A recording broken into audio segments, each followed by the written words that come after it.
Well, the market is definitely pricing down that, and especially as it relates to higher supply from Saudi Arabia. So over the past few weeks, we've had Saudi Arabia promise the U.S. government and the world generally that they are going to try as much as possible to fill the gap that will be left by Iran when the full sanctions take effect. So currently now we have Saudi Arabia pumping about 10.3 million barrels. That could easily go to as high as 11 million barrels. So the fact that Saudi Arabia is quite kind of a fix right now as it relates to global international relations, so they're more willing and aligned to do a lot of things that the international market, the U.S. government, for instance, want from them, which is to pump more oil into the market to stabilize the rising crude oil price. So a lot of that is what traders are pricing into crude oil prices over the past few weeks. We see crude oil fell from about $86 per barrel to around $76 per barrel. Of course, Iran sanctions will take effect early in November.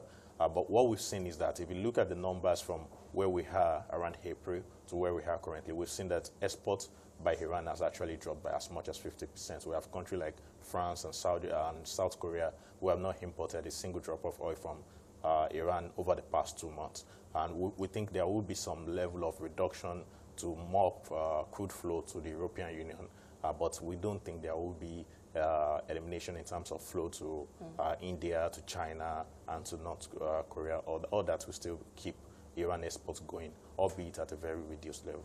Now, we've seen oil prices drop, as you said. We're currently around $75, $76 per barrel. But OPEC has said it's comfortable, it's okay at $70 per barrel. So I'm not sure how, this conversation about the concerns, how much is going to play into the market. But, just talk hypothetically now. If it does fall below $70 per barrel, what do you see OPEC doing? Well, I think if we have currently now, given what OPEC desire for crude oil price, it's around $70. They are very much okay at the level it is. A very high price is gives a lot of incentive to North American shale producers who usually pump a lot of crude in a short period into the market, and OPEC doesn't want that as well. So if we see crude oil price retract to low level, that it becomes to be a concern from a lot of OPEC members as well. So what we'll most likely see is Saudi Arabia cutting back in terms of utilizing its excess capacity. So I think that's a possibility, but I don't think till the end of 2019 we'll most likely see crude oil price retract to the level that would trigger such action. Okay, last point on the global oil dynamics. I know the Trump administration is still pushing for lower oil prices, and there have been several comments to try and influence, the reaction of markets at the global oil markets. Do you think that the administration will continue those tactics? Well, you have to understand that the reason why the Trump administration has been very vocal about this over the past few months is because the November election is coming.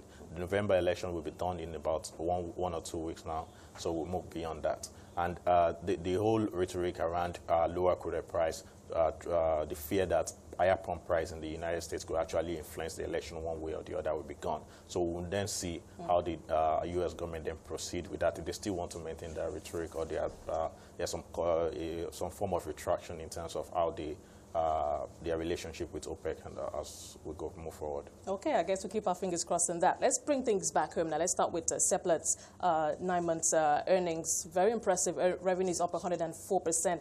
We're seeing profit after tax at 173 billion. Now, this is coming from, the company's coming from a loss of 1.6 billion, and I'm just wondering, what was the key factor that led to this turnaround?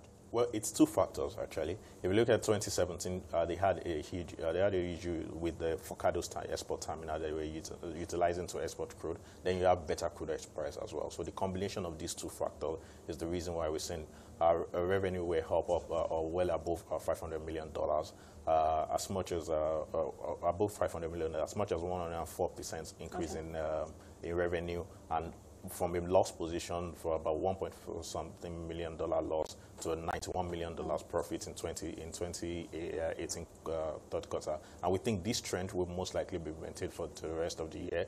We see the company performance it's kind of a point of inflection, all right, that was warranted by the whole issue regarding the Forcados export terminal. And immediately that was resolved, the company was able to return to its in terms of crude flow, crude production and exporting, as well as gas production has been really stable, and we saw some moderate retraction in gas production for this quarter, but it's quite moderate. But crude oil production still remains strong, well above around 27,000 barrels per day. And we think this will be the main determining factor for full year. Full year performance will also reflect this kind of growth as well, given what the company performance was in 2017. And speaking about crude production, I think Nigeria is still doing somewhere around, are we up to 2 million? About 2 million barrels. 2 million barrels per day. And conversations that we're hearing right now is about, the prospects for offshore drilling. I mean, there's Yejina, which is expected to start towards the end of this year or so, early 2019.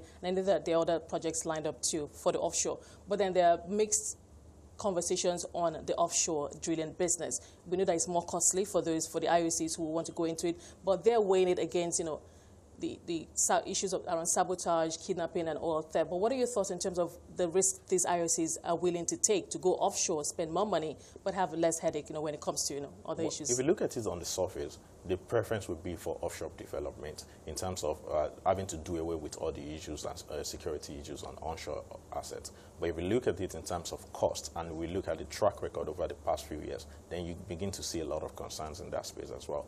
Since 2012, where we have the Usan field, this is the first big onshore project that is coming online since then. That's a period of about 6 years since we have the last project. So the high cost that is usually required in this kind of project is the reason why we've not really seen a lot. We have the Zaba, we have Bonga, Southwest, all that are still pending.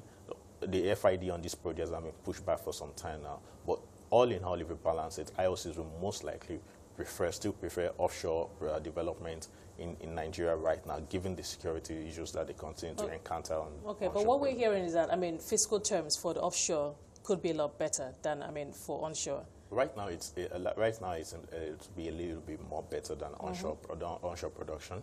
As well, you have to understand that actually emanates from the fact that the cost of production offshore is quite significantly higher than onshore production. So all that means that government have to give a lot more incentives in terms of encouraging further exploration and development projects in offshore location. Okay.